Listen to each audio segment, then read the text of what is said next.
देश का अपना चैनल, हर युवाओं का चैनल, यूवी चैनल, देश का उगता वैभव।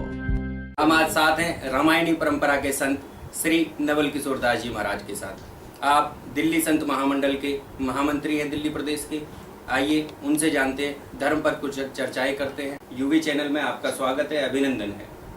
सबसे पहले आप धर्म की एक परंपराएं रही हैं, हम धर्म को ज्यादातर मजहब और जाति और पंथ से जोड़कर देखते हैं। तो सबसे पहला मेरा प्रश्न इसी से जुड़ा हुआ है, क्योंकि आप धर्माचार्य हैं, धर्म गुरु हैं। तो धर्म का वास्तविक अर्थ यदि आम आदमी जानना चाहे तो धर्म का वास्तविक अर्थ क्या वाकई में मजहब और धर्म और पंथ से ही होता है?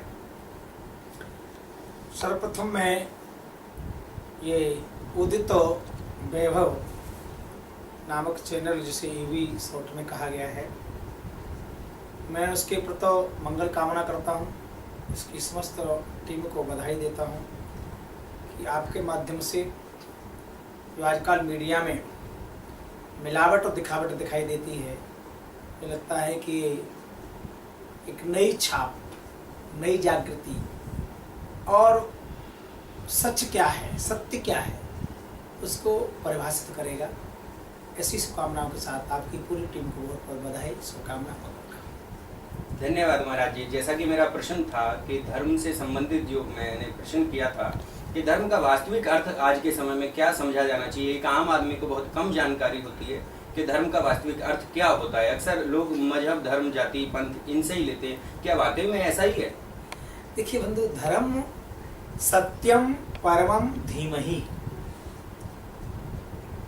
धर्म और परमात्मा ब्रह्म ये दोनों भिन्न नहीं है। हाँ, उस परम परमात्मा को, उस परम तत्व को जानने का जो सूत्र है, सिद्धांत है, उसको धर्म कहा जाता है। धर्म सत्ययुग, कलयुग, द्वापर का नहीं होता। सत्य सत्य होता है, कोई भी काल हो। अमृत अमृत होता है, कोई चाहे सत्ययुग में अमृत पिए तभी वो अमर हो जाएगा, और चाहे कलयुग में पिए तो भी अमर हो जाएगा। जैसे विष और अमृत एक जीवन देता है, एक मृत्यु देता है, ऐसे ही धर्म और अधर्म। वास्तव में धर्म एक शाश्वत है। हमारे यहाँ जिस परंपरा के हम सब लोग हैं, उसे वैदिक सनातन धर्म कहा जाता है। अनाद है, हमने अपना नहीं बनाया। बाकी जो दिखाई देते हैं वो धर्म के उपांग हैं, अंग उपांग हैं। उनको धर्म नहीं, उनको पंथ कहा जाता है, मत कहा जाता है। क्योंकि धर्म हमने आपने नहीं बनाया, वो स्वाभाविक है। जब सृष्टि का सृजन हुआ होगा, उस परम तत्व को प्राप्त करने के लिए कौन से सिद्धांत को धारण किया जाए, किस सिद्धांत को धारण करने से उस परम तत्व को जान पाएंगे, उस सिद्धांत का नाम है धर्म। और धर्म किसी काल में, कहीं भी, कभी भी, उसके दो अर्थ नहीं होते, एक ही अर्थ होता है। जैसे मैंने निवेदन किया, अमृत अमृत होता है, चाहे वो आकाश में हो, पाताल में हो, चाहे किसी के घर हो। वो व्यापक है, सीमित नहीं। बाद में लोगों ने अपनी कुछ निजी इच्छाओं को अभिव्यक्त करने के लिए, मूल परंपराओं को कहीं न कहीं इधर उधर करने के लिए, अपनी वासनाओं की व्यक्ति की कहीं न कहीं कोई कलुषता, कोई उसकी निजी इच्छाएं नहीं होगी, तो उसे लगता होगा कि शायद तो वहां पूरा नहीं होगा। इस दृष्टि से निजी इच्छाओं की पूर्ति करने के लिए कुछ लोगों ने एक पंथों का निर्माण किया। बाद में लोग जुड़ते गए और मूल पद्धति से लोग भटके, और कलयुग के आते आते लोग व्यक्ति के द्वारा निजी इच्छाओं की पूर्ति के निमित्त जिस एक परंपरा का निर्माण हुआ, उसे लोग अज्ञानता, अविवेक के कारण धर्म जानने लगे। ये तो धर्म नहीं है, केवल एक पंथ है। एक किसी व्यक्ति के द्वारा प्रारंभ किया गया, उस धर्म की एक बहुत छोटी धारा, बहुत छोटी धारा, उस धारा को भी लोगों ने अपने धर्म से, अपनी परंपरा से, अपनी निजी इच्छाओं की पूर्ति के लिए उसकी व्याख्या प्रारंभ कर दी। धर्म महाराज जी के अनुसार धर्म उस अमृत की तरह है जिसका शरण नहीं होता। धर्म शाश्वत है, सनातन है, ऐसा महाराज जी का कहना है। अच्छा महाराज जी, ये बताइए, आप बहुत सारी गौशाला का संरक्षण भी करते हैं। मैंने अभी नीचे भी देखा, मंदिर प्रांगण में अभी नीचे गौशाला भी है आपकी। अभी इस विषय में मुझे एक बहुत समसामयिक प्रश्न ध्यान आता है कि अभी ऊना के अंदर एक घटना घटी। कुछ गौ रक्षकों ने कुछ ऐसे लोगों को मारा जो उस समय पर गाय की खाल उतार रहे थे। वो वहां पर गए, जब उन्होंने खाल उतारते देखा उनको, तो उन्होंने उनको पीटा। और उस पीटने को आज पूरे देश के अंदर ये प्रश्न बना दिया गया कि दलितों को मारा। क्या हम ये कल्पना कर सकते हैं कि जब उन गौ रक्षकों ने उनको मारा होगा तो क्या जाति के आधार पर मारा होगा? क्या उनसे उनकी जाति पूछी होगी? अगर वो स्वर्ण होते तो क्या वो उनको नहीं मारते? आप इस विषय में क्या सोचते हैं? बंधु, वर्तमान में दुर्भाग्य है कि हर घटना को राजनीति के चश्मे से देखने का लोगों को अभ्यास पड़ गया है। गाय हमारी अस्मिता है, गाय हमारी पहचान है, गाय हमारी संस्कृति, हमारी परंपरा का आधार है। किसी व्यक्ति के आगे, किसी बालक के आगे किसी की माँ को कोई बाल पकड़ के खींचे और माँ बिलक रही हो, बेटा मुझे बचाओ, जरा सोचिए। जो लोग बोल रहे हैं उनको मैं पूछना चाहूंगा, भगवान न करे ये ऐसा ना हो, परंतु वहां उनकी माता जी होती तो उनको पूछते, श्रीमान जी आप कहां से आए, ऐसा क्यों कर रहे हो? गाय हमारी अस्मिता है। और मैं तो निवेदन करना चाहता हूं कि दलितों में गौ हत्या करने की परंपरा है ही नहीं, वो तो गौ रक्षक रहे हैं मूल रूप से। हम तो लोगों को बताते हैं कि पूजा करो, पर पूजा करने वाले तो आज जिनको दलित कहा जाता वही है। भगवान श्री रामकृष्ण ने इसी समाज को, इन्हीं गिरवासी वनवासियों को जोड़ करके धर्म की और गाय की संपूर्ण मानवता की रक्षा की। आज मुझे तो लगता है राजनीतिक लाभ लेने के लिए हमारे बंधुओं को, गौ रक्षकों को कहीं न कहीं विलग किया जा रहा है। जिनको गौ रक्षा से और धर्म रक्षा से कोई लेना देना नहीं, उनको केवल वोट बैंक चाहिए। और जो लोग बोलते हैं उन्होंने कभी ना गौ रक्षा की है, ना मानवता रक्षा की, दलित रक्षा की है। और वो लोग जो गाय का खाल उतार रहे थे, बंधु, वो चाहे कोई हो, चाहे वहां बहुत उच्च वर्ण वाला होता, चाहे कोई बहुत पहुंच वाला होता, कोई भी होगा, गाय के साथ अत्याचार करेगा तो उसके साथ अच्छा व्यवहार करने की गुंजाइश अपने यहाँ नहीं है, कोई भी हो। और मैं तो फिर कह रहा हूं कि दलित गौ रक्षक है, दलित गौ रक्षक कभी हुआ ही नहीं। दलित ही गाय की रक्षा करता था। लगते होंगे भले राजा महाराजा लोग, पर गौचारण कौन करता था? वही लोग जिनको आज हम गलती से दलित कहने लगे। वो हमारे अपने अनुज है, मेरे अपने भाई हैं, हमारे अपने बंधु हैं।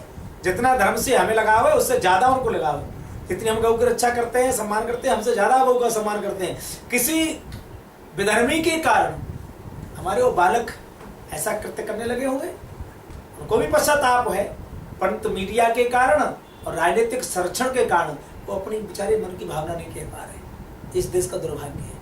मैं पुनः निवेदन करता हूँ आपके माध्यम से, आपके चैनल के माध्यम से, कि वो परिवार गौरक्षक हैं, हम उनका भी संरक्षण चाहते हैं, पर उस परिवार से भी निवेदन करना चाहते हैं कि गाय हमारी अस्मिता है भाई, गाय माँ है और गाय की खाल नहीं उतारी जाती।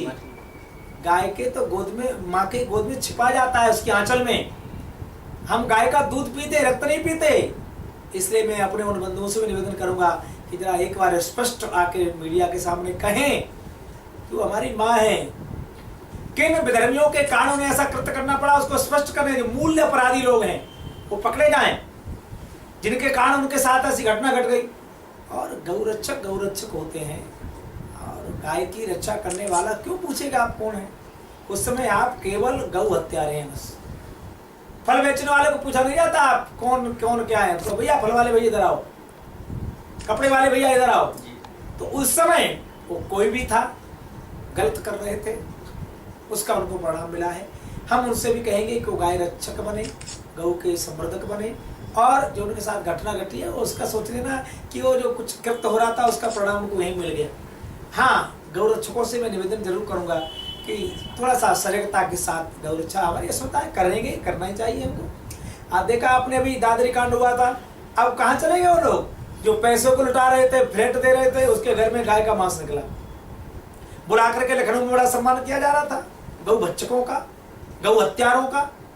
आज वहां की सरकार को चाहिए कि माफी मांगे और उससे जितना सब दिया है, हमारा पैसा है, जनता का पैसा है, उसे वापस से ना उसको दंडित करें। तो हमें ऐसा लग रहा है कि कोई भी हमारे यहाँ गौ की, गौ माता की, गंगा माता की, हिंदू संस्कृति के संरक्षण संवर्धन की बात की जाती है, उसे कुचक्रता के कारण, दुर्भाग्य के कारण लोग कुछ इसमें बदनाम करने की कोशिश कर रहे हैं।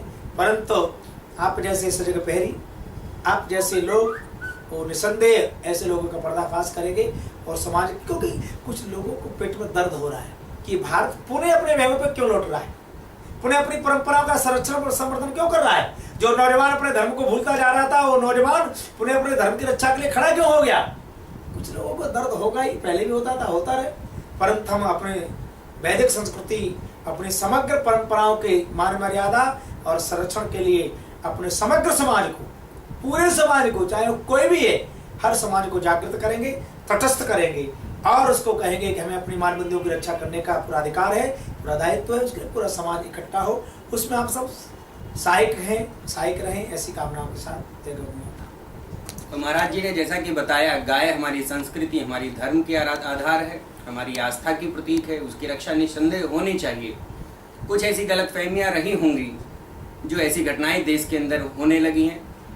जैसा कि महाराज जी ने कहा, आज भारत का वैभव पुनः लौट रहा है, पुनः वैभव उग रहा है और यही हमारे चैनल का लक्ष्य है। उगता वैभव हमारे चैनल का नाम इसी लक्ष्य को लेकर कि भारत का वैभव पुनः उगे। और अंतिम प्रश्न के रूप में महाराज जी, मैं आपसे ये जानना चाहता हूँ कि आप हमारे दर्शकों को एक गुरु के रूप में क्या कहना चाहेंगे। जीवन पद्धति किस प्रकार का, जीवन आदर्श जीवन किस प्रकार का बनाया जा सकता है, एक गुरु होने के नाते आप हमारे दर्शकों को जरूर बताएं।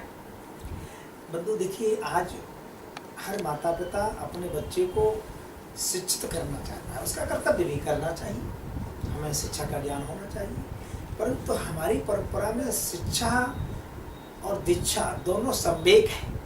जैसे हम दो पैर से चलते, एक पैर से नहीं चलते। शिक्षा अर्थ प्रदान है और दीक्षा धर्म प्रदान है। अर्थ और धर्म दोनों सामूहिक हमारे जीवन में होंगे तो हमारे जीवन में कहीं रुकावट थकावट नहीं आएगी।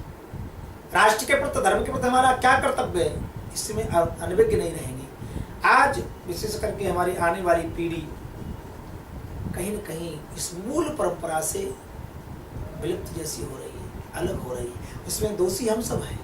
इसलिए मैं आपके माध्यम से निवेदन करूंगा कि हमारे शास्त्र ग्रंथ केवल पढ़ने के विषय नहीं है, जीवन में उतारने के विषय है। जिनकी हम पूजा करते हैं, भगवान श्री राम कृष्ण, केवल हम चित्त के पुजारी नहीं, हम चरित्र के पुजारी हैं। भगवान श्री राम प्रातः काल उठ के रघुनाथा, मात पिता गुरु नावै माथा, सुन जननी सोई सुत बड़ो भागी, जो पितु मात चरण अनुरागी। वास्तव में संतान कैसी हो, जो सत्य को जाने, संस्कृति को जाने। आज पूरे जीवन भर माँ बाप बड़ा परिश्रम करके बड़ा पढ़ाते लिखाते हैं, अच्छी बात है, और बेटा बाद में अमेरिका चला जाता है, ऑस्ट्रेलिया चला जाता है, कहीं और चला जाता है। वृद्ध माता पिता घर में रहते हैं, कोई रोटी देने वाला नहीं होता। वो जरूर अमेरिका जाएं, परंतु जन्मदाता को न भूल जाए, जन्मभूमि को न भूल जाए, अपनी मूल परंपरा को न भूल जाए। ये बहुत चिंता का विषय है कि आज हमारी संतति संपत्ति की ओर तो अग्रसर है, पर सद्विचार की ओर नहीं, संस्कृति की ओर नहीं, परंपराओं की ओर नहीं। आज का बालक कल इस देश का, इस समाज का पालक बनने की स्थिति भूमिका में है, पर कब जिसका बचपन बिगड़ गया उसका बचपन कभी ठीक नहीं हो सकता। संस्कार के अभाव में आज बचपन कहीं न कहीं, मैं ये तो नहीं कह रहा हूं बिगड़ रहा है, परंतु कहीं न कहीं उसके जीवन में परंपराओं का अभाव दिखाई देता है। और बचपन संस्कारहीन हो जाएगा तो नौजवान दिशाहीन हो जाएगा। किसी भी राष्ट्र को, किसी परंपरा को स्थायित्व प्रदान करता है नौजवान। एक घर का नौजवान कहीं गलत रास्ते पे चले जाए तो पूरा परिवार बिगड़ जाता है, दुखी हो जाता है, परेशान हो जाता है। और नौजवान ठीक है तो सब ठीक है। और बचपन संस्कार युक्त हो, नौजवान मर्यादा युक्त हो, वृद्ध व्यक्ति मार्गदर्शक हो। आज बचपन संस्कार विहीन, नौजवान दिशा विहीन और वृद्ध व्यक्ति कहीं न कहीं मौन हो गया है, दीन हो गया है। हमारा जन्मदाता हमारा मूड देखता है कि बेटा का मूड कहता है तब कहे कि बेटी आई उसे 10 रुपए देना है। इससे बड़ा दुर्भाग्य कुछ नहीं हो सकता। इसलिए हमें अपने परिवार के साथ रोजाना 10 मिनट बैठना चाहिए, अपने बच्चों को अपनी परंपराओं के बारे में, परिवार के बारे में, देश के बारे में, संस्कृति के बारे में हम माँ बाप होने के नाते हमारा कर्तव्य है, बताना ही चाहिए। धार्मिक स्थलों में भी 1-2 घंटे की कोचिंग चले, सब्जेक्ट पढ़ाए जाए, उसके साथ साथ धर्म के विषय में बताया जाए। ये बहुत आवश्यकता इस समय की है, नहीं तो आने वाला इतिहास हम सबको, धर्माचार्यों को, न माता पिता को, न समाज के प्रमुख लोगों को माफ नहीं करेगा। माफ नहीं करेगा। महाराज जी ने बहुत अच्छी बात कही कि जिसका बचपन बिगड़ गया उसका बचपन बिगड़ गया, यानी कि उसका बुढ़ापा भी बिगड़ गया। निश्चित रूप से एक सार्थक बात महाराज जी ने हमारे चैनल पर ये कही है। महाराज जी की बातों का सार कुल मिलाकर ये निकल कर आता है कि हमारे स्कूलों में, हमारे विद्यालयों में धर्म की शिक्षा भी देना बहुत अनिवार्य है, क्योंकि धर्म हमें जोड़ना सिखाता है। धर्म एक जीवन पद्धति है, ऐसा महाराज जी का कहना है। और महाराज जी ने जैसा बताया कि स्कूलों में, विद्यालयों में, महाविद्यालयों में हमें धर्म की शिक्षा मिलनी चाहिए। साथ ही हमारे लोगों को, हमारी आने वाली पीढ़ी को अपने बुजुर्गों के, अपने गुरुओं के सानिध्य में बैठना चाहिए। 4 पंक्तियां इस पर समर्पित करता हूं कि भगवान राम मात्र एक राजा के रूप में जन्मे, एक राजा के पुत्र के रूप में जन्मे, मगर उन पर उनके बुजुर्गों का आशीर्वाद हुआ, उनके बड़ों का आशीर्वाद हुआ, तो राजा राम से भगवान राम बन गए। महाराज जी की बात का सार कहता हूँ 4 पंक्तियों में कि बुजुर्गों की दुआओं ने अनोखा काम कर डाला। महाराज जी आपको समर्पित करता हूँ ये कि बुजुर्गों की दुआओं ने अनोखा काम कर डाला, मैं जुगनू साथ अबस टिमटिम मुझे दिनमान कर डाला, और बसा इनकी दुआओं में असर जो है चमत्कारी, हुई जिस पर कृपा इनकी उसे भगवान कर डाला। तो ऐसे बुजुर्ग होते हैं, ऐसे गुरु होते हैं हमारे, इनके सानिध्य में निश्चित रूप से हमारे देश का भविष्य उज्जवल है। इन्हीं बातों के साथ आप सबसे विदा लेता हूं मैं, भुवनेश सिंगल, उगता वैभव चैनल के लिए कैमरामैन तपस दास के साथ।